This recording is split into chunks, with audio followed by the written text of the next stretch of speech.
Una exposición de las 7 edades de la Iglesia por el hermano William Marion Branham. Capítulo 10. Un resumen de las edades. Debido a que nuestros estudios han sido una exposición, versículo por versículo, de las escrituras que tratan con las 7 edades de la Iglesia, no hemos mostrado un plan continuo de la historia de la Iglesia como debiéramos haber hecho. Es pues nuestro propósito ahora en este capítulo, empezando con la edad de Éfeso, trazar a través de las edades de la Iglesia y su historia como fue dada a Juan por el Espíritu de Dios. No agregaremos material nuevo, sino solamente poner en correlación lo que ya tenemos. De nuestros estudios ya hemos aprendido que mucha de la revelación es totalmente mal entendida porque no conocíamos previamente que la Iglesia, a la cual y de la cual se habla en este libro, no se refiere a la Iglesia pura, los escogidos, el cuerpo de Cristo, la novia, sino que se refiere al cuerpo entero de gente que se dice ser cristiano, ya sean verdaderos o nominales. Así como todo Israel no es Israel, todos los cristianos no son cristianos. Aprendimos que la Iglesia es compuesta de 2 vides, la verdadera y la falsa. Las 2 vides son motivadas por 2 clases de espíritus. Una tiene el Espíritu Santo, mientras que la otra ha sido dotada con el espíritu del Anticristo. Ambas claman conocer y ser conocidas por Dios. Ambas dicen que hablan de parte de Dios. Ambas creen ciertas verdades básicas y están opuestas en otras. Pero siendo que ambas llevan el nombre del Señor, siendo llamadas cristianas, y por razón de llevar el nombre reclaman un parentesco a Él, Dios lo llama matrimonio, Dios las hace responsables a Él y por eso habla a las 2. Además, aprendimos que estas 2 viñas crecerían lado a lado hasta el fin de las edades, cuando las 2 llegarían a madurez y serían cosechadas. La vid falsa no puede vencer como para destruir a la vid verdadera, pero tampoco sería posible para la verdadera traer la vid falsa al conocimiento de la salvación de Jesucristo. Aprendimos la verdad tan sobresaliente que el Espíritu Santo podía caer y en verdad caería sobre cristianos no regenerados de la vid falsa, y se manifestaría poderosamente en diversas señales y maravillas. Aun como Judas tuvo un ministerio definitivo en el Espíritu Santo, aunque él fue declarado ser un diablo. Con estos fundamentos básicos a la vista, empezamos a trazar a la Iglesia a través de las 7 edades.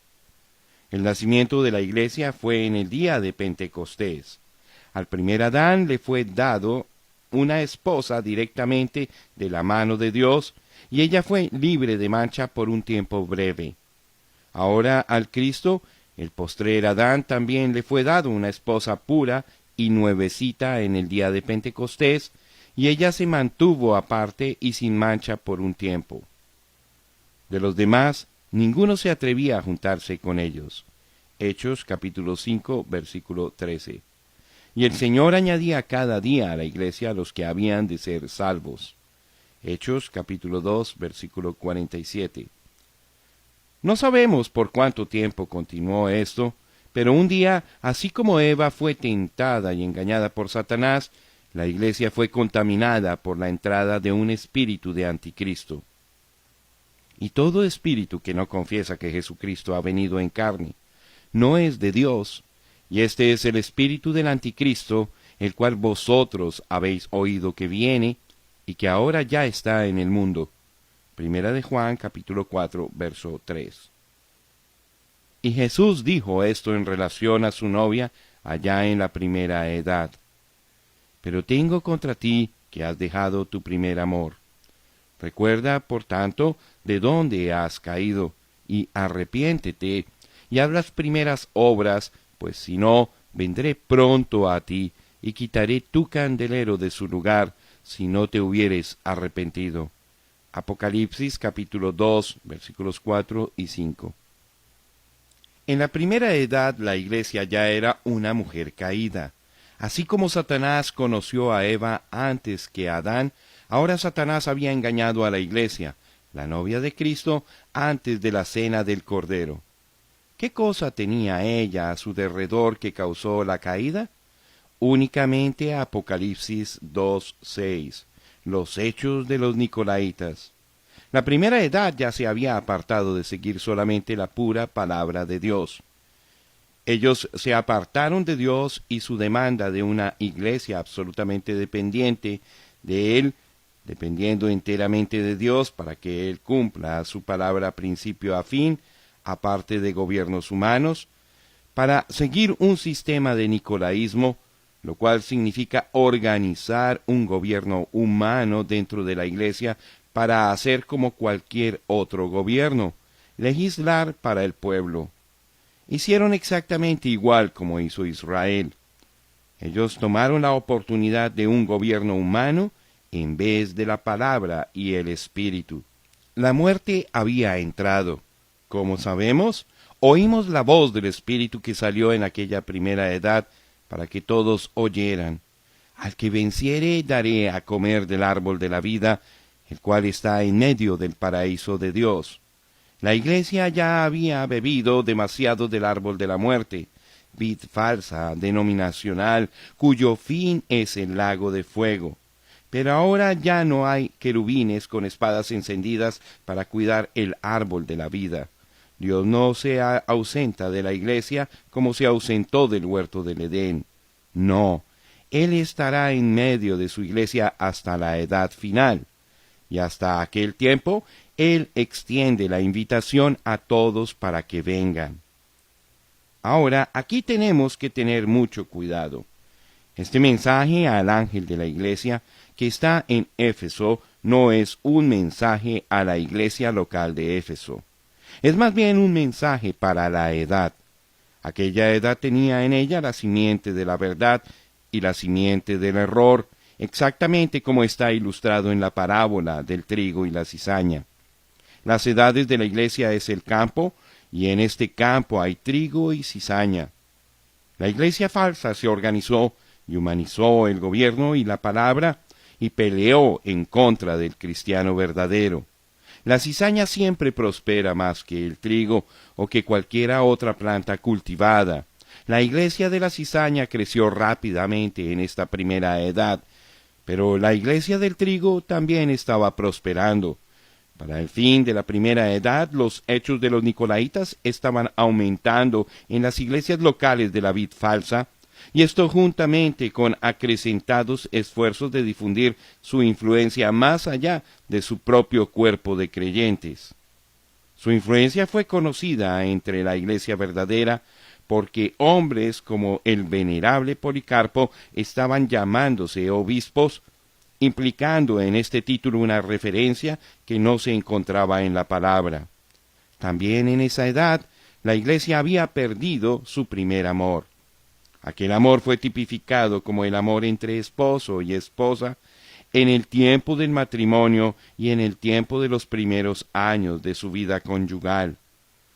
Hubo un enfriamiento de aquel amor y abandono completo hacia Dios. Pero fíjese en Apocalipsis 2:1, donde las Escrituras describen al Señor Jesús en medio de su iglesia, sosteniendo los mensajeros en su mano derecha. Él no abandona la iglesia porque ella ha caído y porque la iglesia colectiva llegó a un estado de mezcla de lo verdadero con lo falso. Ella es de Él, y según estos versículos en Romanos, esto es exactamente la verdad. Porque ninguno de nosotros vive para sí, y ninguno muere para sí. Pues si vivimos, para el Señor vivimos, y si morimos, para el Señor morimos. Así pues, sea que vivamos o que muramos, del Señor somos. Porque Cristo para esto murió y resucitó, y volvió a vivir, para ser Señor así de los muertos, como de los que viven. Romanos capítulo 14, versículos 7 al 9. En la cruz Él compró al mundo entero. La gente del mundo es de Él. Él es el Señor de los vivos y de los muertos. En cuanto a dominio, no parentesco, y él anda en medio de aquel cuerpo que tiene entre sí la vida y la muerte. Lo que fue sembrado en la primera edad se desarrollará en la segunda y progresivamente en las demás edades hasta que llegue a madurar y luego la cosecha. Ahora, en la edad de Esmirna, estamos bajo la expectativa de la historia de la iglesia colectiva en una forma más amplia y más clara por medio de una revelación del Espíritu. En esta edad el odio de la vid falsa aumenta. Por medio del versículo 9 vemos que se han separado de la compañía de la vid verdadera. Se apartaron y se alejaron de ellos. Fueron mentirosos, se llamaban lo que no eran. ¿Pero los destruyó Dios? No, dejadlos, ambos perdurarán hasta el tiempo de la cosecha. Pero Señor, ellos deben ser aniquilados porque están destruyendo a tu pueblo, los están matando. No, dejadlos. Pero a mi novia, digo esto, sé tú fiel aún hasta la muerte. Ámame aún más. Aprendimos de una manera inequívoca que esta vid falsa es la vid de Satanás. Su reunión es de él, Satanás. Ellos se reúnen en el nombre de Dios y mienten diciendo que son de Cristo. Predican, enseñan, bautizan, adoran y participan en distintos ritos que Cristo dio a la iglesia. Sin embargo, no son de Dios. Pero porque dicen que son de Dios, Dios los guardará responsables y en cada edad Él habla de ellos y a ellos. Nos hace recordar a Balaam. Él ocupaba el puesto profético. Él conocía la manera correcta de llegar a Dios, como fue mostrado en el sacrificio de los animales limpios. Sin embargo, él no fue un verdadero profeta de la palabra, porque cuando Dios le dijo que no fuera para honrar a Balac con su presencia, él de todos modos buscó la manera de ir, porque fue motivado por su deseo de oro y prestigio. Entonces Dios le dejó ir. La perfecta voluntad de Dios dio lugar a la voluntad permisiva de Dios por razón del deseo del corazón de Balaam. Dios dijo claramente: ve pues. ¿Cambió Dios su modo de pensar? No, Señor. Aunque Balaam fue la voluntad de Dios, se cumplió. Balaam no anuló la voluntad de Dios. De todas maneras se cumplió la voluntad de Dios. Fue Balaam quien salió perdiendo porque él pasó por alto la palabra. Y hoy día tenemos la misma cosa. Mujeres predicando, organizaciones, doctrinas falsas, etc., y la gente adorando a Dios, manifestando en el Espíritu, y siguiendo adelante como hizo Balaam, clamando que Dios le ha hablado aun cuando la comisión recibida es contraria a la palabra revelada. Y yo no niego que Dios les haya hablado, pero es exactamente como cuando Dios le habló a Balaam por segunda vez, sabiendo que Balaam quería el deseo de su propio corazón, más que la palabra, se lo concedió, mas sin embargo, en el fin todavía viendo el cumplimiento de su propia voluntad. También hoy día Dios le dice a la gente que prosiga con el deseo de su propio corazón, porque ya ha rechazado la palabra. Pero a pesar de todo, la voluntad de Dios se cumplirá. Amén. Ojalá que usted pueda ver esto. No solamente aclarará mucho de lo que se ha visto a través de las edades, pero nos ayudará especialmente en esta última edad, cuando tenemos gran cantidad de manifestaciones, bendiciones externas, y cuando la época entera está tan opuesta a la voluntad revelada por la palabra de Dios. Si alguna edad recibió un mensaje de Dios fuerte y claro, fue esta. Fue y es aquella edad del Antiguo Testamento: el hijo de la sierva afligirá al hijo de la mujer libre hasta que el hijo de la sierva fuera echado. Eso nos da a conocer que el odio y la blasfemia de Satanás en contra del verdadero cristiano vendrá a través de un grupo de gente que es cristiano, falso y nominal. Esta condición prosperará hasta que Dios desarraigue a la vid falsa al fin de la edad de la Odisea. La tercera edad reveló por el espíritu de profecía que la iglesia mundana aceptaría al nicolaísmo como una doctrina. La separación entre el clero y el laico creció de la verdad bíblica de los ancianos, pastores de manadas locales, gobernando la manada por medio de la palabra hasta llegar a los hechos de los nicolaitas. En esta situación el clero se colocó en grados de dignidad, uno sobre el otro, fórmula que no tiene ningún fundamento en las Escrituras. Y luego esto se transformó en un sacerdocio que colocaba al clero entre Dios y el hombre, concediendo al clero ciertos derechos, mientras tanto negando al laico los derechos que Dios le había dado. Eso fue usurpación. En esta edad llegó a ser una doctrina. Fue establecido en la Iglesia como si fuera palabra de Dios, lo cual no lo era en ninguna manera. Pero el mismo clero lo llamó la palabra de Dios, y en eso la doctrina fue anticristo. Siendo que el gobierno humano no es nada menos que política, la Iglesia llegó a estar mezclada en la política. Esta ligadura fue muy del agrado de un emperador, dictador, quien unió la política de la Iglesia con la política del Estado, y por la fuerza estableció la Iglesia falsa, la religión falsa de Satanás, como la religión verdadera. Y por medio de distintos edictos de muchos emperadores, hallamos a la Iglesia falsa con poder del Estado, destruyendo la vid verdadera aún más ávidamente. Aunque duele decirlo, la vid verdadera no estaba totalmente libre de esta doctrina. Con eso no quiero decir que la vid verdadera haya establecido en alguna ocasión las ideas nicolaitas como una doctrina. No fue así, pero aquel gusanito de muerte continuó chupando la vida de la vid verdadera con la esperanza de que algún día cayera. Aún entre la misma iglesia verdadera había quienes Dios había llamado como sobrestantes que estaban cargando ese título para significar un poco más que solamente una responsabilidad local. No existía el entendimiento claro de Pablo en la iglesia en este tiempo, porque Pablo había dicho, y glorificaban a Dios en mí, Gálatas 1:24. Sin importar qué autoridad tenía Pablo, él mantenía a la gente mirando a Dios, de quien procede toda autoridad, pero el clero siempre estaba mirando hacia la dirección divina, además de la dirección humana, y así dando honra donde ésta no correspondía, y hallamos que la iglesia verdadera estaba manchada con humanismo. Con nicolaísmo ya establecido, sucesión apostólica, ministros colocados, pastores elegidos por votos, etc., solamente era un paso más para que la iglesia falsa entrara en balaamismo. El segundo paso hacia la profundidad de Satanás ya estaba en progreso.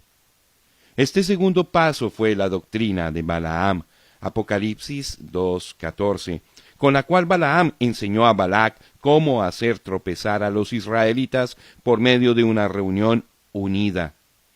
Allí, los huéspedes harían dos cosas adicionales en contra de la palabra de Dios. Usted recordará que Balac necesitaba ayuda para preservar su reino. Él llamó al hombre más espiritual de su día, Balaam, quien dio el consejo que enredó y destruyó a Israel. Fue, en primer lugar, la sugerencia que se unieran para hablar acerca de los asuntos, comer juntos y aparejar las cosas. Porque desde luego, en entenderse el uno al otro se aprovecha mucho, pues una vez que ya se entienden, entonces se pueden proseguir. El siguiente paso sería adorar juntos y, desde luego, un poco de esfuerzo de parte del amo de casa, por lo regular, logra que los huéspedes procedan mucho más allá de lo que tenían pensado. Ahora, eso no sucedió solamente allá en la iglesia de Dios en el Antiguo Testamento, sino también en la iglesia del Nuevo Testamento. Porque hubo un emperador que, como Balac, necesitaba ayuda para asegurar su reino. Constantino invitó a la primera iglesia cristiana de Roma, el cristiano nominal, para que le ayudara a conseguir el respaldo de los cristianos, siendo que era un cuerpo muy numeroso. El resultado fue el Concilio de Nicea del año 325. Allí se congregaron los cristianos nominales y los cristianos verdaderos según la invitación de Constantino. Los cristianos verdaderos no tenían ningún negocio asistiendo a tal reunión. A pesar de todo lo que Constantino pudo hacer para unirlos, los creyentes verdaderos reconocieron que no estaban en su debido lugar y se fueron. Pero a los que permanecieron, Constantino dio parte de la tesorería del Estado, juntamente con poder político y físico. La gente fue introducida a la adoración de ídolos y al espiritismo, porque estatuas con los nombres de santos fueron colocados en los edificios, y la gente fue enseñada a conferir con los muertos y orar a los santos, lo cual es nada menos que el espiritismo. En lugar del alimento que el hombre en verdad necesita, la palabra de Dios, fueron dados credos, dogmas y ritos, los cuales también fueron ejecutados por el Estado, y sobre todo les dieron 3 dioses con el nombre triple y compuesto del único Dios verdadero. Y el bautismo en agua en el nombre del Señor Jesucristo fue puesto a un lado para dar lugar al bautismo pagano en 3 títulos. Los creyentes verdaderos no debieran haber ido, pero ya habían perdido mucho de la verdad y ahora ellos también perderían el entendimiento de la divinidad, deidad, y aceptarían los títulos en vez del nombre para el bautismo en agua. Ahora, fíjese bien en esta doctrina de Balaam. Dese cuenta sobre todo que es la maniobra deliberada y precisa de un clero corrupto tratando de ligar la gente a ellos mismos, guiando el pueblo deliberadamente al pecado de incredulidad. La doctrina nicolaíta fue la corrupción del clero cuando se esforzaba por obtener poder político entre ellos mismos, mientras que el balaamismo es el acto de sujetar la gente a su sistema de credos y adoración para mantener control. Ahora, fíjese bien en esto, ¿qué fue lo que ligó la gente a la iglesia nominal y por medio de lo cual la gente fue destruida? Fueron los credos y dogmas convertidos en afirmaciones o reglamentos de la iglesia. Fue la doctrina de la Iglesia Católica Romana. No les fue dado el alimento verdadero, la palabra. Les fue dado más bien el alimento que procedía de la adoración de ídolos, el paganismo babilónico forrado en terminología cristiana. Y ese mismo espíritu y doctrina están ahora mismo entre todos los protestantes y se llama denominación. Nicolaísmo es organización, humanizando el liderato de la iglesia y, en efecto, echando fuera al espíritu. Balaamismo es denominacionalismo, lo cual toma el manual eclesiástico en vez de la Biblia. Y aún en esta hora tan avanzada, muchos de los hijos de Dios están enredados en el lazo del denominacionalismo, y Dios está clamando: «Salid de ella, pueblo mío, para que no seáis partícipes de sus pecados, ni recibáis parte de sus plagas». Apocalipsis capítulo 18, verso 4. ¿Ve usted? Ellos son ignorantes. Pero si el rapto llegara a suceder en este mismo instante, la ignorancia no sería ninguna excusa en el juicio de Dios por estar en las filas del enemigo. Esto del clero organizándose por grados jerárquicos hasta llegar a una cabeza, un presidente, es una manifestación del espíritu del anticristo. No importa cuán maravilloso y necesario parezca. Es nada menos que el razonamiento humano tomando el lugar de la palabra. Y cualquier persona que esté en las denominaciones organizadas está en el mero centro del sistema del anticristo. Ahora, déjeme decir esto para aclarar este detalle. Yo no estoy en contra de la gente, estoy en contra del sistema. Con la unión del Estado y la Iglesia, todo quedaba preparado para las edades del oscurantismo. Y por cierto, por 1000 años la Iglesia entró en la profundidad de la oscuridad, conociendo la profundidad de Satanás. Cuando cualquier gente religiosa acepta el nicolaísmo y el balaamismo, y además tiene el respaldo del poder político, físico y económico, hay un solo camino en que puede seguir, y ese camino conducirá directamente a la doctrina de Jezabel. Ahora, ¿por qué decimos esto? Porque, como vimos en el estudio de la Cuarta Edad, Jezabel fue una sidonia, la hija de Etbaal, quien fue el sacerdote rey de Astarte, y él era un asesino. Esta mujer se casó con Acab, rey de Israel, por conveniencia política. Entonces se apoderó de la religión de la gente y asesinó a los levitas, y edificó templos en donde mandó a la gente que adoraran a Astarte, Venus, y a Baal, el dios del sol. Ella redactó las enseñanzas y ordenó a sus sacerdotes que las proclamaran, y ellos a su vez mandaron a la gente que las aceptaran. Allí puede usted ver lo que la iglesia nominal fue en las edades del oscurantismo. Se apartaron completamente de la palabra de Dios, con la excepción de los nombres y títulos de la divinidad y unos pocos fundamentos escriturales. Torcieron lo poco que sacaron de la Biblia, cambiando su significado. Su colegio de obispos y otros escribieron voluminosos discursos. Sus papas se declararon infalibles y dijeron que recibían revelación de Dios y hablaban al pueblo de parte de Dios. Todo esto se les enseñaba a los sacerdotes, quienes, por medio del temor, hicieron que la gente lo creyera. Disentir, diferencia de opinión, era muerte o excomunión, lo cual podía ser aún peor que la muerte. Ahora fue la iglesia con la voz asegurada la que se apoderó de la situación, y locos con el poder, bebieron la sangre de los mártires hasta que los verdaderos cristianos quedaron casi exterminados y no quedaba casi nada de la palabra, y muy poca manifestación del Espíritu Santo. Pero la vid verdadera luchó y sobrevivió. Dios fue fiel hacia la manada pequeña, y a pesar de lo que Roma quizás haría con sus cuerpos, Roma no podía matar al espíritu dentro de ellos, y la luz de la verdad siguió brillando, respaldada por el poder del Espíritu Santo. Aquí quiero traer una observación muy iluminante. Los hechos y las doctrinas de los nicolaitas, la doctrina de Balaam y la enseñanza de la falsa profetisa Jezabel no constituyen tres espíritus ni son tres fundamentos espirituales. Estas tres únicamente son las diversas manifestaciones del mismo espíritu mientras baja de una profundidad a otra.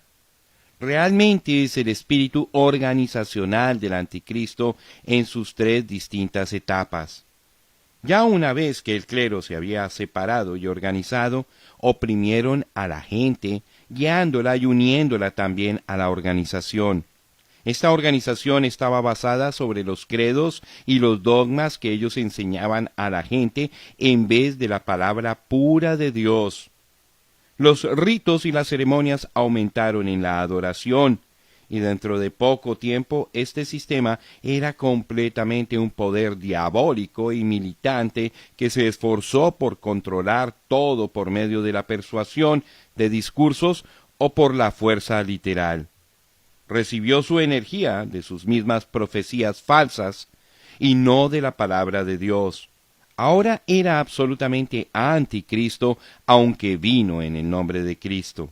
Después de lo que parecía ser un tiempo sin fin, durante el cual la verdad seguramente tenía que morir, hubo hombres quienes empezaron a protestar la infamia de la Iglesia Católica Romana, porque por ninguna exageración de la imaginación podía Dios estar en tales enseñanzas y en tal conducta.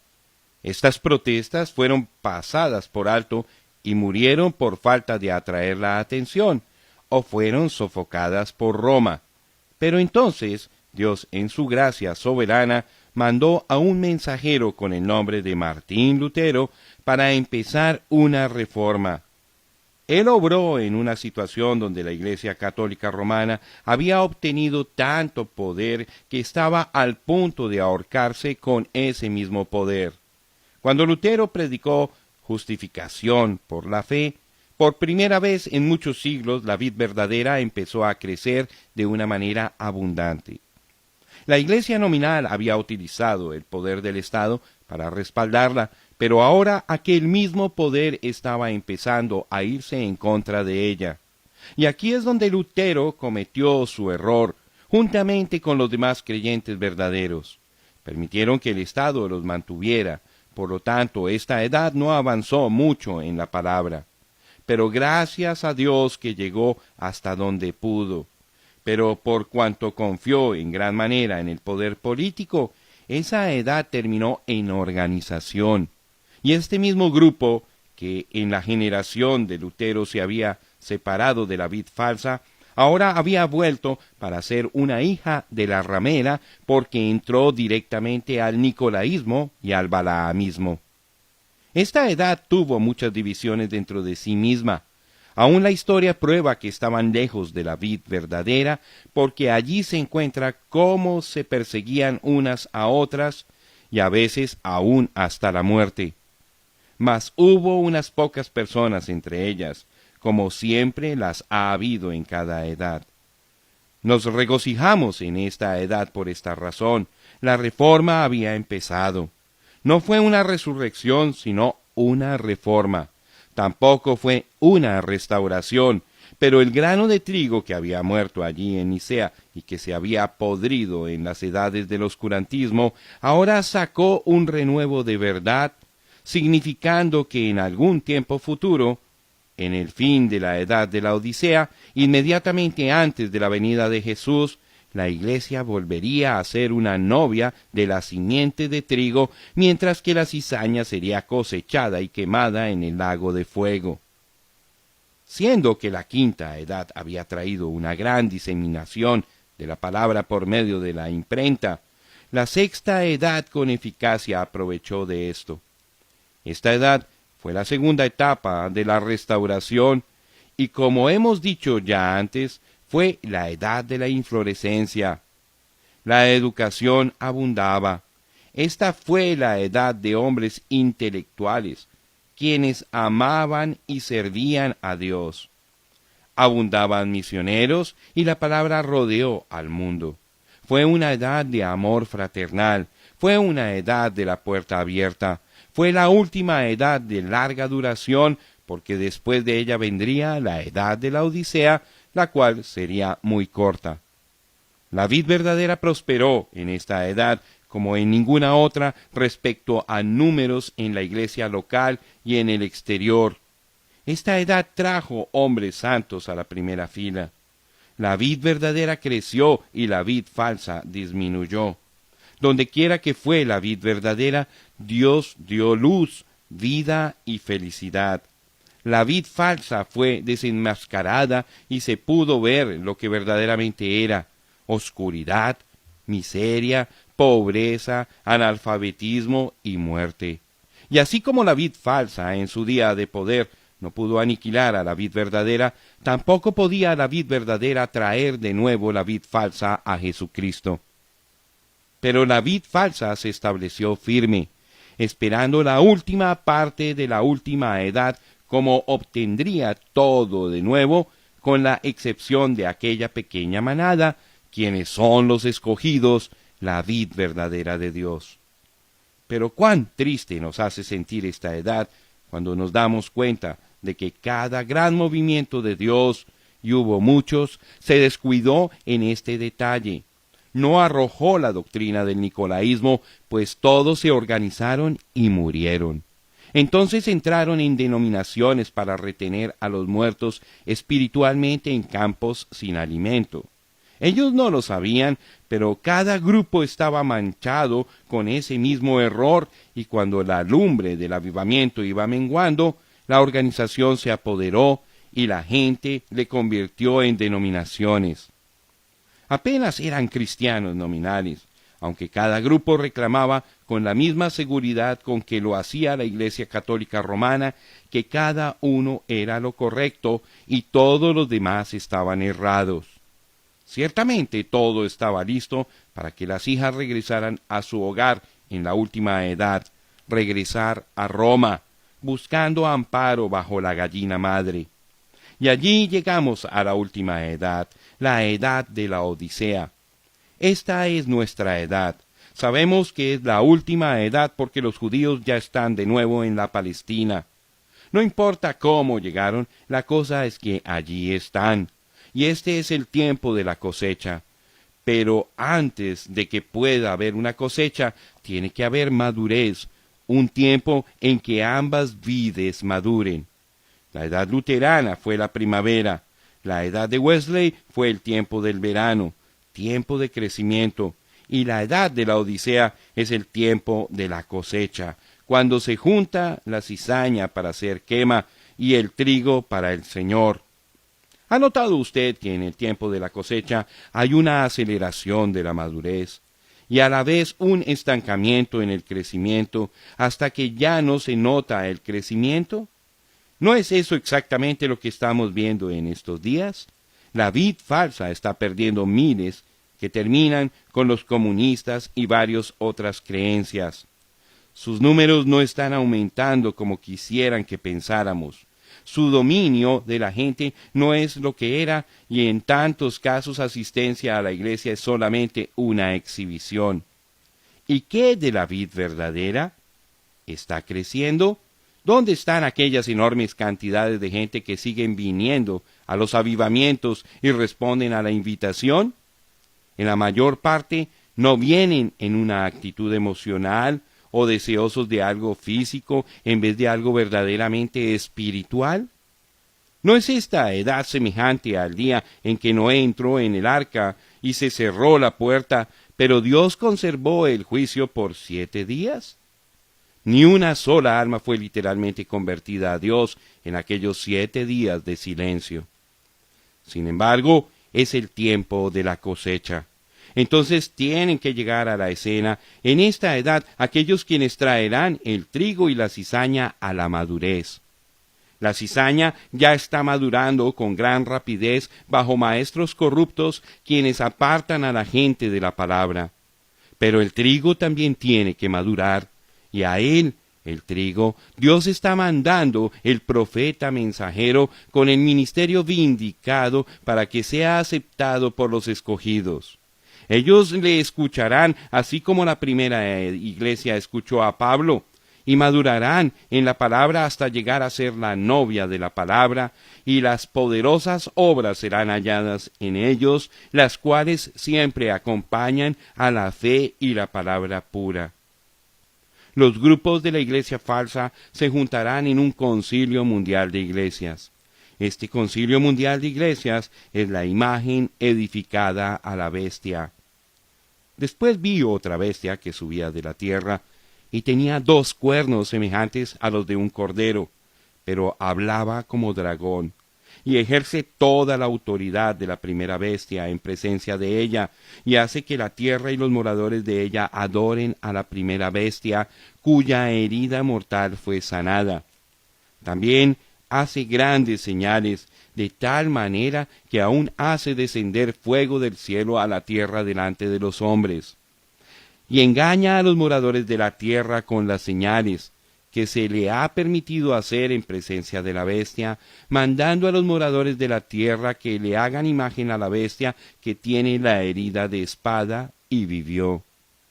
Y se le permitió infundir aliento a la imagen de la bestia para que la imagen hablase e hiciese matar a todo el que no la adorase. Y hacía que a todos, pequeños y grandes, ricos y pobres, libres y esclavos, se les pusiese una marca en la mano derecha o en la frente, y que ninguno pudiese comprar ni vender, sino el que tuviese la marca o el nombre de la bestia o el número de su nombre. Aquí hay sabiduría. El que tiene entendimiento cuente el número de la bestia, pues es número de hombre, y su número es 666. Apocalipsis capítulo 13, versículos 11 al 18. Ahora, recuerde, fue Roma pagana imperial, la cual cayó por la espada, pero fue curada de su llaga de muerte cuando se unió con la iglesia cristiana nominal de Roma e incorporó el paganismo al cristianismo, y en eso llegó a ser el Santo Imperio Romano, el cual habría de permanecer hasta que viniera Jesús para destruirlo. Pero Roma no está luchando sola. Sus hijas están a su lado y ella obtendrá autoridad absoluta por medio del Concilio Mundial de Iglesias. Esto puede parecer muy imaginativo para muchos, pero en realidad está a plena vista para todos, porque las iglesias están aún ahora controlando la política y en el tiempo oportuno manifestarán exactamente cuán enorme es aquel control. Este movimiento ecuménico terminará con Roma siendo la cabeza, aunque la gente no se lo ha imaginado así. Esto es correcto, porque en Apocalipsis 17, versos 3 al 6, la palabra dice que la ramera, misterio Babilonia, está sentada sobre la bestia. Ella está controlando el último, o sea, el cuarto imperio. Esta iglesia romana lo está haciendo. Con el sistema mundial de iglesias bajo su dominio, Roma tendrá el control, y esta imagen, el sistema de iglesias, será obediente a Roma, porque Roma controla el oro del mundo. Entonces, toda la gente tendrá que pertenecer al sistema mundial de iglesias, o estar a la intemperie, a la misericordia de los elementos, porque no podrán comprar ni vender sin la marca de la bestia en la mano o en la frente. La marca en la frente significa que tendrán que aceptar la doctrina del sistema mundial de iglesias, la cual es el trinitarismo, etc. Y la marca en la mano significa cumplir con la voluntad de la Iglesia mundial. Con este gran poder los sistemas eclesiásticos perseguirán a la novia verdadera. Esta imagen tratará de prohibir que la novia predique y enseñe, etc. Sus ministros serán prohibidos de dar consolación y verdad a los que la necesiten. Pero antes de que el anticristo en persona se apodere completamente de este sistema mundial de iglesias, la iglesia verdadera será quitada de este mundo para estar con el Señor. Dios recogerá a su novia para la gran cena del Cordero. Ahora, siendo que este último capítulo es dedicado para trazar las dos iglesias y los dos espíritus desde Pentecostés hasta la consumación de cada cual, tomaremos estas últimas páginas para mostrar esto en la edad de la Odisea. Esta edad empezó un poco después de la entrada del siglo XX, siendo que habría de ser la edad en que la iglesia verdadera regresaría a ser la novia como era en el día de Pentecostés. Sabemos que de hecho tiene que haber un regreso del poder dinámico. Los creyentes sintieron esto en sus espíritus y comenzaron a clamar a Dios para que Él les diera un nuevo derramamiento como hubo en el primer siglo. Lo que parecía ser la respuesta vino cuando muchos empezaron a hablar en lenguas y a manifestar dones del Espíritu. Entonces fue creído que esto era lo que por tanto tiempo se había esperado, la restauración. No fue eso, porque la lluvia tardía solamente puede venir después de la lluvia temprana, la cual es la lluvia de primavera, o sea, la lluvia de enseñanza. Entonces la lluvia tardía es la lluvia de la cosecha. ¿Cómo podía esto ser la cosa real cuando todavía no había venido la lluvia de enseñanza?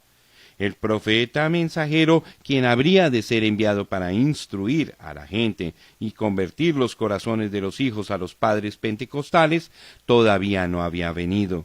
Entonces, lo que se pensaba que era restauración y la vivificación final para el rapto todavía no había venido. En todo esto hubo una mezcla de los injustos participando de bendiciones espirituales y manifestaciones del Espíritu Santo, como he mostrado anteriormente. También en eso hubo poder diabólico, siendo que hubo hombres bajo el control de demonios, aunque parecía que nadie se daba cuenta de esto.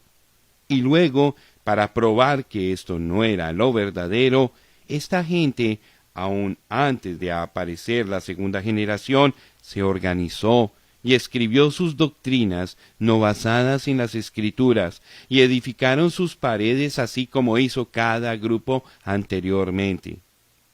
Recuerde, Judas estaba sobre la tierra al mismo tiempo que estaba Jesús. Cada uno procedió de distintos espíritus y al morir cada uno fue a su propio lugar. El Espíritu de Cristo Después vino a morar sobre la iglesia verdadera, y el espíritu de Judas vino a morar sobre la iglesia falsa. Vi cuando el Cordero abrió uno de los sellos, y oí a uno de los 4 seres vivientes decir, como con voz de trueno, ven y mira. Y miré, y aquí un caballo blanco, y el que lo montaba tenía un arco, y le fue dada una corona, y salió venciendo y para vencer. Cuando abrió el segundo sello, oí al segundo ser viviente, que decía, ven y mira. Y salió otro caballo bermejo, y al que lo montaba le fue dado poder de quitar de la tierra la paz, y que se matasen unos a otros, y se le dio una gran espada. Cuando abrió el tercer sello, oí al tercer ser viviente que decía, ven y mira. Y miré, y aquí un caballo negro, y el que lo montaba tenía una balanza en la mano. Y oí una gran voz de en medio de los 4 seres vivientes que decía, 2 libras de trigo por 1 denario, y 6 libras de cebada por 1 denario, pero no dañes el aceite ni el vino. Cuando abrió el cuarto sello, oí la voz del cuarto ser viviente que decía, ven y mira. Miré, y aquí un caballo amarillo, y el que montaba tenía por nombre Muerte, y el Hades le seguía, y le fue dada potestad sobre la 4ª parte de la tierra, para matar con espada, con hambre, con mortandad, y con las fieras de la tierra. Apocalipsis capítulo 6, versículos 1 al 8. Fíjese cómo aquel espíritu de Judas regresó como jinete sobre un caballo blanco. Fue blanco y tan parecido a lo real, así como Judas se parecía a Jesús. Le fue dada una corona al jinete del caballo blanco. ¿Cómo? Aquel espíritu ahora estaba en el líder del sistema nicolaíta, y él era el papa con una triple corona, y se sentaba como Dios en su templo, llamándose el vicario de Cristo. Si vicario de Cristo quiere decir en vez de Cristo, o en lugar de, o de parte de Dios, entonces el Papa mismo se estaba llamando el Espíritu Santo, o mejor dicho, estaba echando fuera al Espíritu Santo para actuar en su lugar. Ese era el espíritu de Judas en él haciendo eso. ¿Ve usted cómo conquistó, saliendo victorioso y para conquistar? Cristo no hizo así. Todos los que vinieron a él ya estaban predestinados por el Padre. Y así continuó aquel espíritu, y algún día literalmente llegará a encarnarse en un hombre quien encabezará el Concilio Mundial de las Iglesias, así como hemos estado diciendo. Y por medio de su oro, recuerde que Judas guardaba la bolsa, él controlará al mundo entero, y aquel sistema del anticristo poseerá todo y tratará de controlar a toda persona. Pero Jesús volverá y destruirá todo esto con el esplendor de su venida, y entonces el fin de esta gente será el lago de fuego. Pero, ¿qué de la simiente verdadera? Sucederá exactamente como hemos dicho.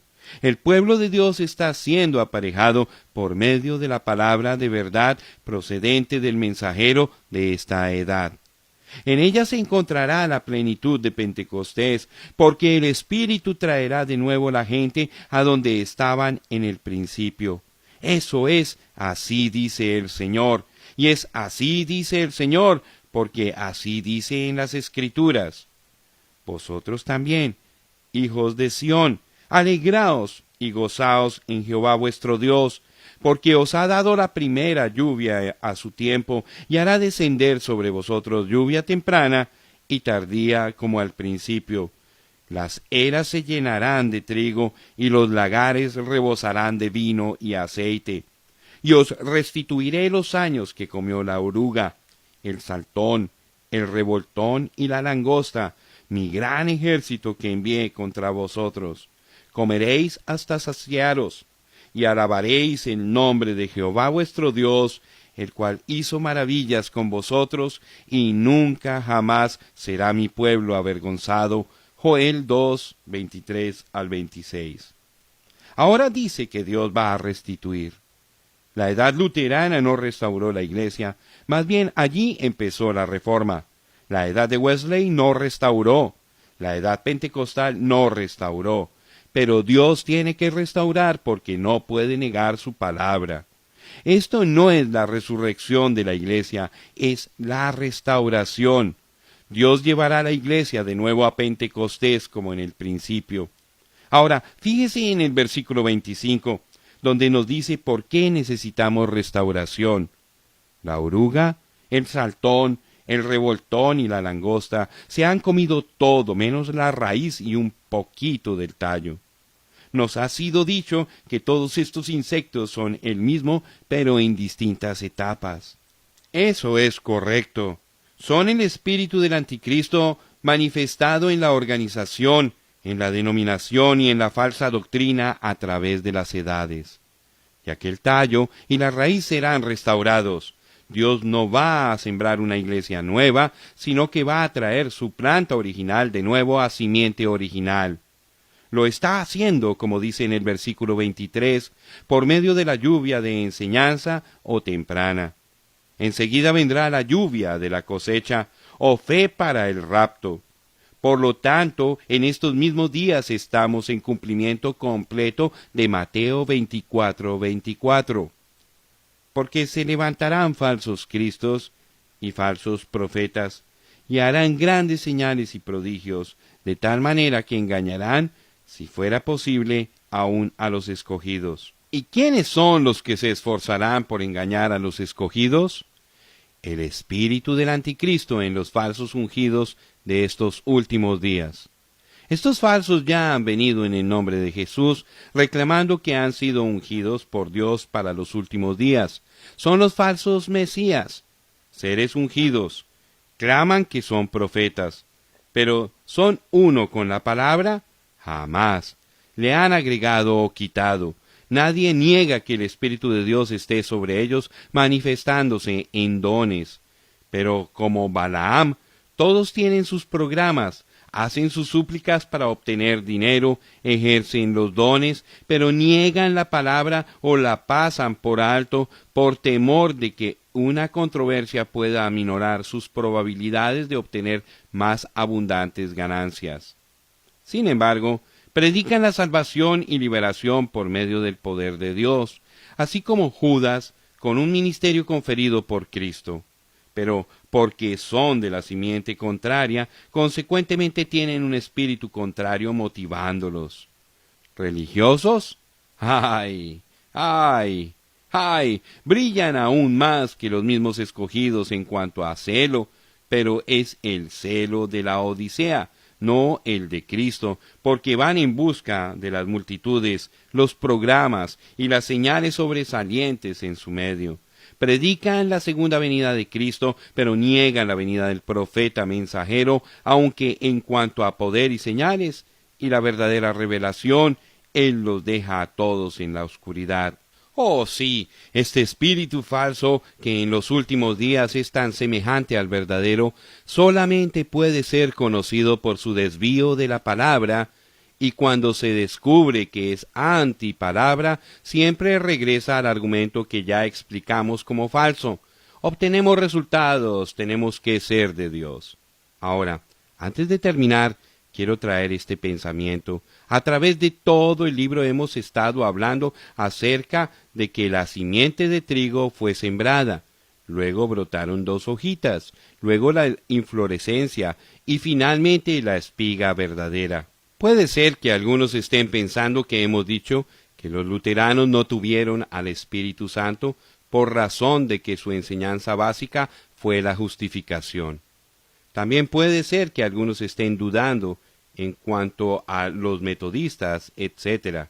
No, señor, no estamos diciendo eso. No estamos hablando de los individuos, o sea, la gente, sino de la edad.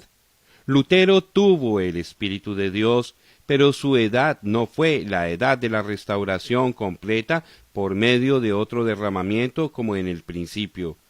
Fue lo mismo con Wesley, Booth, Knox, Whitefield, Brainerd, Jonathan Edwards, Mueller, etc.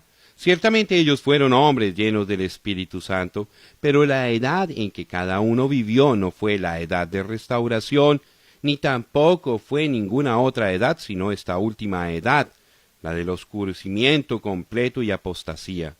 Esta es la edad de la apostasía y también la edad de la restauración. Es la edad en que se termina el ciclo. Con esta edad todo se acaba. Entonces, así concluimos las 7 edades de la Iglesia, diciendo solamente lo que el Espíritu dijo a cada edad. El que tiene oído, oiga lo que el Espíritu dice a las iglesias. Yo sinceramente creo que el Espíritu de Dios nos ha estado hablando, no solamente enseñándonos las verdades de las edades, pero también ha estado obrando fielmente con corazones de individuos para que ellos se rindan a Él. Esa es la razón de todo predicar y enseñar, porque es en el predicar y en el enseñar de la palabra que las ovejas oyen la voz de Dios y le siguen. Ni por un momento traigo yo un mensaje a las gentes con la intención de que me sigan a mí, o que se unan a mi iglesia, o que vayan a comenzar algún compañerismo u organización. Nunca he hecho eso y no lo haré ahora. En esas cosas no tengo interés, pero sí tengo interés en las cosas de Dios y de su pueblo, y si puedo lograr una sola cosa, entonces estaré satisfecho. Esa cosa es ver establecida una verdadera relación espiritual entre Dios y los hombres, por medio de la cual los hombres llegan a ser nuevas criaturas en Cristo, llenos de su Espíritu y viviendo de acuerdo a su palabra. Yo invito, ruego y aconsejo que todos oigan su voz en esta ocasión y rindan sus vidas completamente a Él, aun como confío en mi corazón que le he entregado mi todo. Dios le bendiga y que su corazón se regocije en su venida.